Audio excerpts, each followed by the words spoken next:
Fala, galerinha, vamos para mais um áudio aqui no Bela e a Fera, na prática da advocacia criminal. E hoje eu vou falar por um assunto que muita gente pergunta. Porque fala assim, prof, eu sei que quando a gente está diante de uma prisão ilegal, cabe o relaxamento de prisão. Beleza, a gente já sabe. Seja uma prisão em flagrante, seja uma prisão temporária, seja uma prisão preventiva, desde que elas estejam ilegais, cabe o relaxamento de prisão. Beleza, aí tranquilo. Mas quando a gente trata do flagrante, como é que eu posso identificar que esse flagrante está ilegal? E eu separei para vocês algumas situações que a gente pode identificar, onde a gente pode perceber e analisar situações práticas em que você vai ver que o flagrante está ilegal. E aí a primeira situação que eu trago para vocês é a situação do vício material. Então, na verdade, são 3 situações que eu elenco para vocês aqui, onde o flagrante ele se torna ilegal. Se houver vício material, se houver vício formal, ou se houver um desrespeito à súmula vinculante número 11 do STF. No vício material, eu posso elencar para vocês, dentre outros vícios, quando, por exemplo, ele não se enquadra nas hipóteses do artigo 302. O que são o artigo 302 do Código de Processo Penal? Onde a gente tem as hipóteses em que pode ocorrer o flagrante. Como, por exemplo, você pegar a pessoa no ato, ou logo após o ato, logo após a prática do ato, ainda na cena do crime, ou se a pessoa não foi perseguida, tem que pegar a pessoa ali, logo após a prática do ato, ela tem que ser perseguida para poder ter o flagrante, ou ela se pega com instrumentos, com objetos, que fazem presumir que ela é ali o autor daquele crime, que é a pessoa que é o autor daquele crime. Então, se eu não estiver dentro de uma dessas hipóteses, não tem flagrante, o flagrante se torna ilegal por um vício material. Também a gente tem aquela situação do flagrante preparado. Lembra quando a gente tem aquela onde a polícia, por exemplo, coloca o agente em um flagrante e aí prepara o flagrante, ele cria aquela situação ali para pegar a pessoa em flagrante.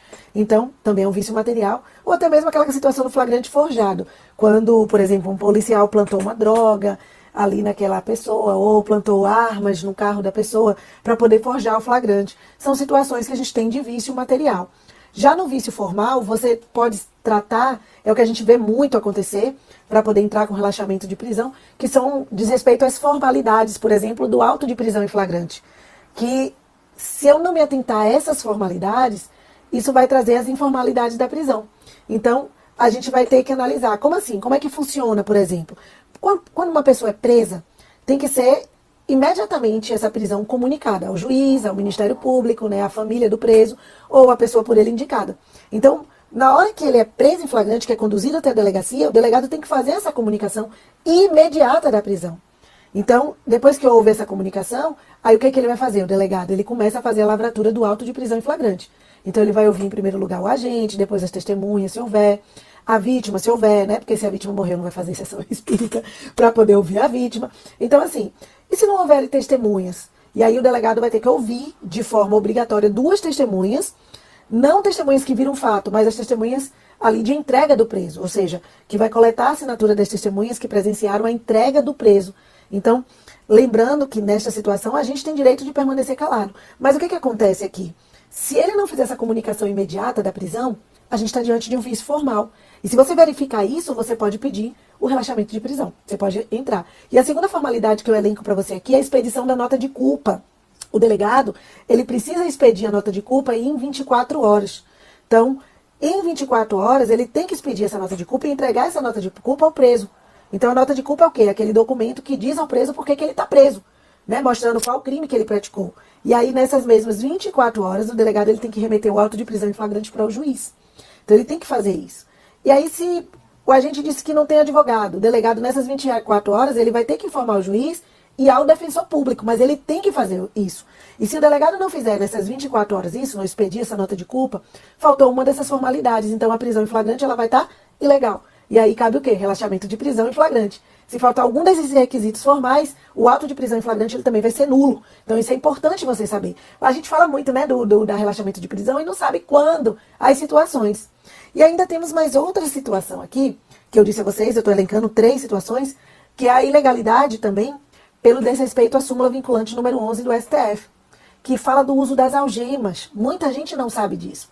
Na hora que há a prisão em flagrante ali, o cara chega na delegacia algemado, é assim que você vê nos filmes, é assim que você vê na situação. A súmula, ela diz que só pode usar algema em casos excepcionais, que são os casos que estão descritos nela. Então, Por exemplo, se o cara chegar algemado na delegacia, ele precisa se enquadrar em um dos requisitos que a súmula traz. Ela tem que, ou seja, quais são esses requisitos? Por exemplo, tem que demonstrar que no momento do flagrante ele estava ali correndo risco de fugir, ele estava, né, com perigo de fugir, ou ele tentou reagir, ou para garantir a segurança dele próprio, ou garantir a segurança das outras pessoas, porque ele tem que estar resistindo à prisão, para poder usar a algema. Aí sim pode algemar o cara. Agora, se não estiver dentro dessas situações, ele não pode chegar algemado, certo? Se ele chegou algemado fora desses requisitos que a súmula traz, ou mesmo dentro dele, mas não houve uma justificação por escrito, porque tem que justificar por escrito, você vai relaxar o flagrante.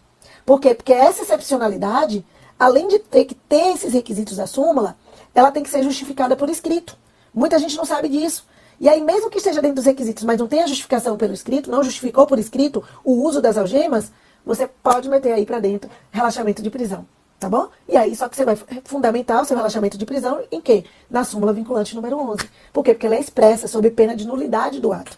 Então, se liga nessas dicas que eu estou trazendo para vocês, tá bom? Para que vocês saibam quais algumas das situações que a gente pode analisar para que você possa requerer aí o relaxamento da prisão em flagrante, quando a gente está diante da prisão em flagrante. E aí, nesse relaxamento da prisão em flagrante, obviamente, você vai ter o fundamento dele no artigo 310, inciso 1 do Código de Processo Penal, junto com o artigo 5º, inciso 65 da Constituição Federal. São esses dois artigos que você vai usar como fundamento da sua peça.